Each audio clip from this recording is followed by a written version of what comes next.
Okay, let's have a chat about pricing for real estate photography. And here's a big statement to kick things off. You can't substitute great photography for bad numbers. Now, what I mean there is that you might be shooting really, really well, but if your numbers are bad, so your prices aren't high enough to cover your expenses and your salary and a profit margin, then your great photography won't mean much because you won't be able to stay viable. Now, I can't emphasize enough how critical your pricing is to your success as a photographer. I think the reason why so many photographers go out of business within like 1 or 2 years of getting started is because they are too cheap. Now, they think that starting off at the lower end of the pricing scale is what they need to do to start their business, but it's possibly the worst thing they can do. And often by the time they realize that, it's all a bit too late and they just can't quite recover from there. So let's have a look at 4 reasons why you shouldn't be competing on price and why having a low price should not be the big reason for why a client should want to work with you. First of all, it's a lose-lose game. So when you're priced really low, you can't give the best service to your clients because you need to move too fast to fit enough jobs in. So they miss out on all that your high quality photography can bring them, and you lose because you're working hard and you're not being suitably rewarded. Number 2 is that a low price destroys your credibility. So if you have a think about it, when you are looking to buy something, you'll have a different view of a company based on what you know about them, and it often comes down to price. Now, we all know we get what we pay for. So if you're one of the low price photographers, do you also want to be assumed to be a low quality photographer? Because that's where a lot of people will put you if you are really cheap. Now, another reason why you shouldn't compete on price is that the clients you hire based purely on price are the hardest to retain. So as soon as someone comes along who's cheaper than you, you lose them because you've got really no other reason for them to stick with you. So if you're cheap, you'll probably have a high turnover of clients, and that's really, really frustrating. The last one is that price shoppers can create the biggest headaches. So people who shop based on price alone can be a lot more difficult to deal with.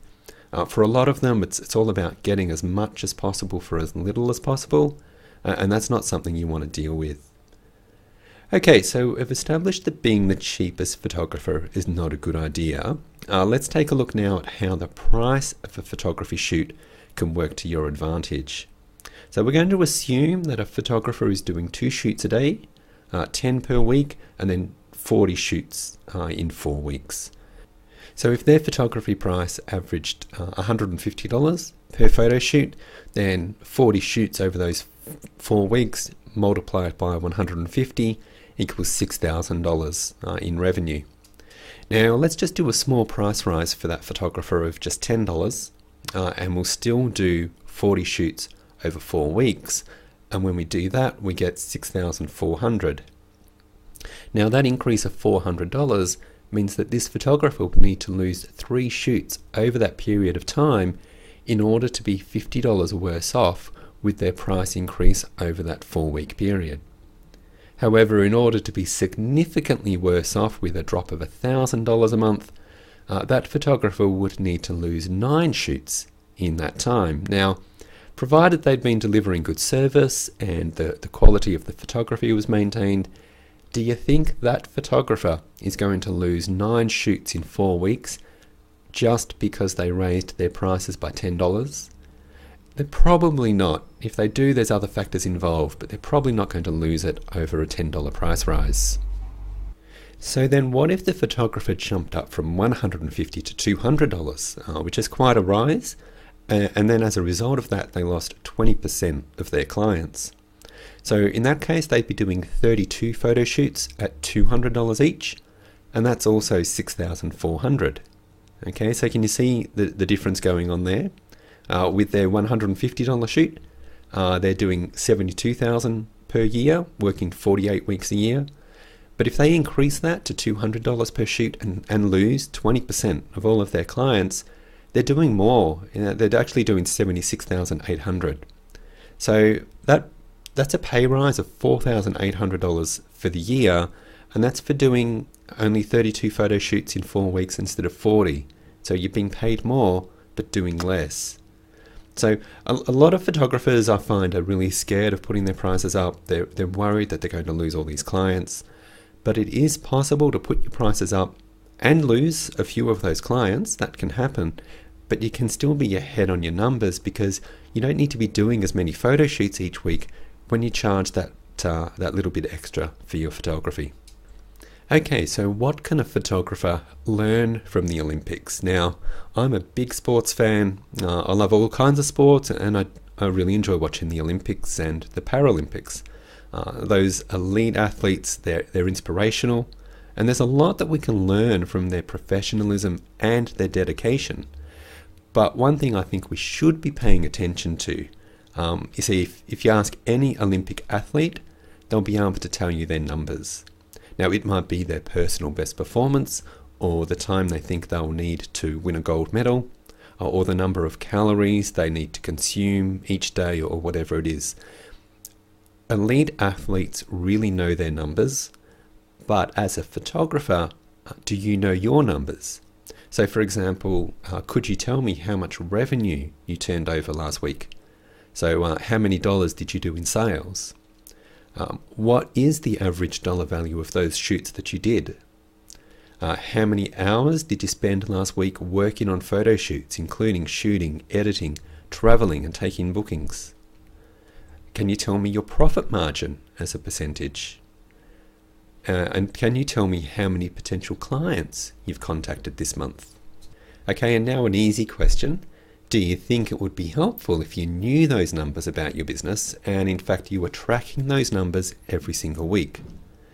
Now, I know from my own experience how useful that kind of stuff is. It really can change things around for you. In fact, at the end of every Friday or first thing Monday morning, I think you should be going through your numbers, tracking all of your financial numbers, also tracking your time spent working on photo shoots, your time spent engaging with clients, and then compare all of those numbers with what your target is. Now, if you don't know those numbers, including what you actually did and what your target number is, then you won't know what your real costs are and what needs changing. And if you don't change, you're not going to be the best you can be. So I just want to make sure that you know your numbers inside out. Know them really, really well.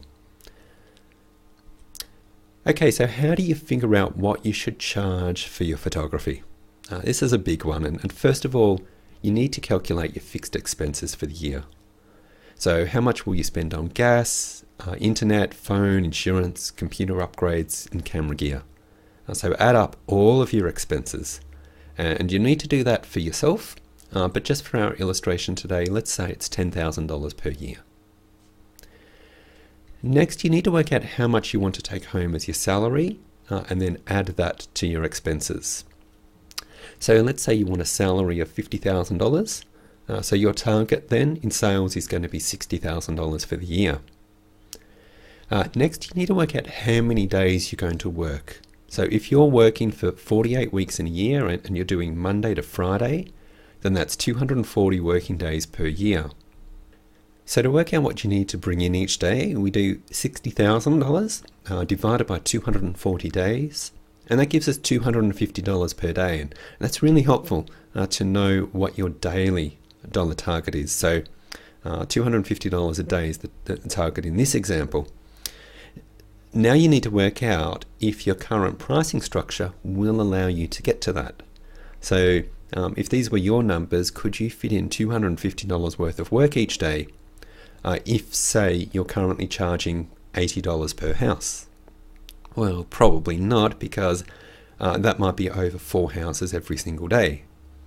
But if you increased to $125, which is only 2 houses per day, then that's a lot more manageable. And I hope you can see then why knowing your daily dollar target and what you need to be charging to reach that is going to help you. Now, don't worry if you haven't got all of this down on paper. I'll provide you with a PDF worksheet so you can work it out for yourself. So you'll find a link to download that around here. So what are some other big questions about pricing for real estate photography? Well, I think one of them will be around how to manage a price increase. A lot of photographers start off at a low price point because they think that's what they need to do in order to get clients when they're first getting started, but it often doesn't work out too well. Now, when a photographer joins my coaching program, I get them to carefully assess their prices by noting down all of their expenses and what they want to be earning as a salary, and then define how long each different photography package takes, and then they can work out what they ought to be charging for their time as a minimum base level. Now, a lot of photographers find that their fees are too low and that they ideally should be increasing their fees by 50% or 100% or even more. So when a photographer gets to the point where they realize that they need to increase their prices, assuming they can survive long enough, because a lot don't, then they find that a price increase difficult because they've positioned themselves for the low cost client, but now they want to move away from that price point. So what can they do? Well, I think a price increase isn't the thing that comes first. So before any price rise, a photographer needs to work on their positioning and how they are perceived by clients and prospects. In my view, your income and your quality of business life depend more on your positioning than on anything else. That's really, really important. So if you want to move from being the cheap photographer to being the mid-range photographer, or preferably the expensive photographer in your area, then everything associated with your business has to communicate that same message. Okay, so you can't be the expensive photographer and have an ugly website. You can't be the expensive photographer and not conduct yourself in a professional manner, including the way you dress and present yourself. You can't be the expensive photographer and be late to photo shoots. Okay, so a price rise is only part of the picture. Everything else that you do says either it's worth paying this photographer this much, or it says the exact opposite. Okay then, so what about the photography? Can you only increase your prices once you reach a certain level of quality? And again, I think this is where a lot of photographers fall down. They think they need their images to be perfect, when in fact very good photography is often good enough before you do a price increase. When you're doing real estate photography, you want your images to be crisp and clear, and you've got to meet certain key goals. But if you're spending 4 hours or 8 hours on a photo shoot, touching up every little blemish and working really slowly, then that's probably not a viable model unless you're charging accordingly. So you want to save that level of work for when you're doing work for much larger clients in architecture or in hotels, and that's when you're going to be charging appropriately for that. So no, I don't think you need to wait until you are the perfect photographer before raising your prices. Now here's another big question. Do you include your prices on your website or not? When it comes to general commercial photography, so that's work you do for hotels, builders and others, then I would not have those prices on your website. In those situations, you're going to assess each of those jobs individually and then price, a custom package for that. So I would probably keep your commercial photography pricing to yourself. Now, when it comes to real estate photography, it's a little more confusing, and there are, in my view, excellent arguments for both sides of the coin. So first of all, let's just have a look at these and look at why would you want to have your real estate photography prices online. Well, if you put yourself in the shoes of the customer, whether it's a real estate agent or a private homeowner, you have a house that needs to be sold and you want the images to look great. So you go online and you find 2 photographers in your area and they produce good quality work. Looking at their website, one of them has their full pricing listed on their site with specifics on exactly what you get for what price. The second photographer says, call me for a full price list. Now, a lot of customers are probably thinking, Why would that photographer want to hide their prices? Are they priced too high? Do they want to put sales pressure on everyone who calls? So they've got that hesitation about calling photographer number 2. So for a lot of people, that lack of trust they feel for the second photographer and questions over why they need to contact them for the prices when other photographers are happy to share theirs leaves them reluctant to call that photographer, and so they end up calling the first photographer and booking the photo shoot with them straight away. And actually the research does back this up.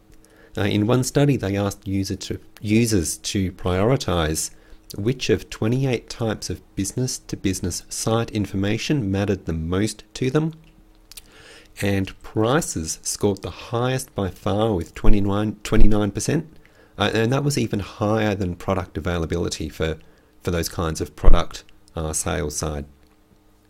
What this means is that you may get more people calling you to book photo shoots if you have your pricing up because they trust you and they know what you will deliver for them.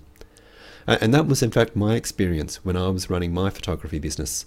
I would have people say that they called me because they liked what I did and they knew what they were going to pay for my services. Now, clients don't want to have to waste time calling you and often waiting for you to then call them back before deciding which photographer they want to use. To give you an example, have a look at this article on car dealerships and the line used by a lot of car salesmen to call for price. You'll find this article online there at jalopnik.com.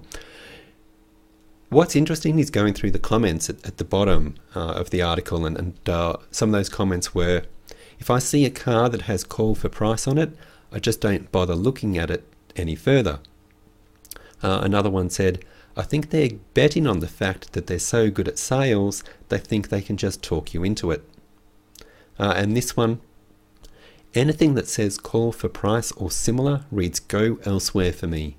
Anyone who wants to make me jump through hoops to buy something from them isn't worth my time.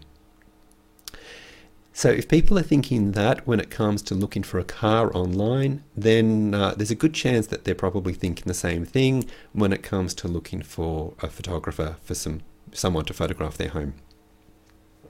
Okay, so here's another benefit for including your prices, and that is that it's a branding issue. So clients tend to associate higher prices with higher quality, and the studies done in this with regard to wine are really, really interesting. What it shows is that pricing affects the brand, and if you're going to be priced higher, and I think you should, then that's an advantage that you should exploit. You want to make the most of that, so you don't want to hide that fact. Here's another reason why you might want your prices on your website, and that is that it saves you time. So why would you want to receive phone calls from the customer who's looking for someone to do a $60 photo shoot, and maybe they're even pushing you to give it to them a little cheaper than that, when they're never going to pay your full price? So if they're looking for a $60 shoot and your cheapest package is $200, then it's really a waste of time for everyone to have them call you just in order to get a price. If you give them the price online, then you're only going to receive calls from people wanting to pay you what you deserve, and the bottom dwellers can find a photographer who will do it at that price. And that's fine for you because you probably don't want those clients anyway. Now let's look at this the other way. Why would you not want your photography prices on your website? Well, one reason is that our clients aren't just buying an off-the-shelf item like a smartphone or some kind of, washing machine or an oven or something like that. They're buying our value, they're buying our service, and they're buying our unique abilities as photographers.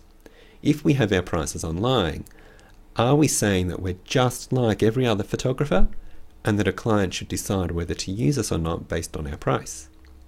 That's the perception some photographers have, although as a counter argument, I think we can use our website to sell the what makes us different message. So it is possible to get some of that across just through our website. Now, another reason for not wanting your photography prices online is that we don't want high quality commercial clients to see our low real estate photography pricing. That's just a little awkward, and it may make it harder to charge those higher prices for that commercial work. Another reason why you won't want your prices on your website is because you want to give them the best possible package for each specific project. So for example, would that particular home be best photographed in the morning or in the evening? Does it need 10 photos, or maybe it needs 30? Does it need an elevated photo or a drone shot? Those are all things you can find out in a conversation with a client to put a custom package together. And it's something that you can't really lay out in a price list, because a price list is general, not specific, and it doesn't give you a chance to give your own expertise and your own feedback on each particular home. Now, another reason why you would want them to contact you to get your pricing is so you can follow up with them. Now, if you get their email address or a phone number in exchange for giving them your prices, then you can get back in touch with them again the next day or the next month and every month after that. That lead generation or relationship building option can be really, really valuable for a photographer. Now, having said that, you then require that clients are prepared to give you their email address or phone number just to get a price list. And a lot will not be prepared to do that because people are suspicious that a business will follow up with them the next day and the next month and the month after that. Now, you know that you're going to be helpful and you're not going to be annoying, but the client doesn't know you yet. And since they don't know you, they assume the worst because they've been burned 1,000 times before, and they don't want to take that risk.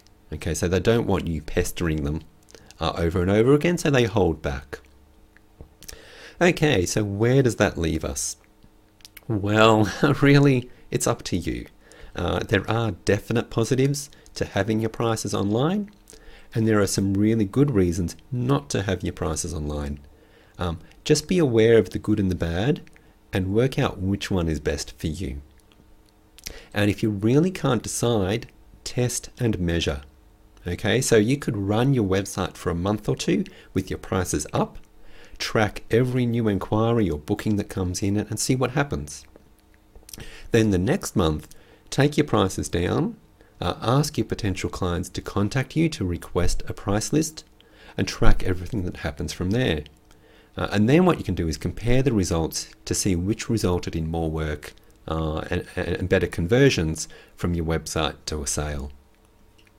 All right, I hope that helps. Please let me know if you're still stuck on something. You're welcome to send me any questions via email. There's my address, Darryl@realestatephotography.com. Thanks very much.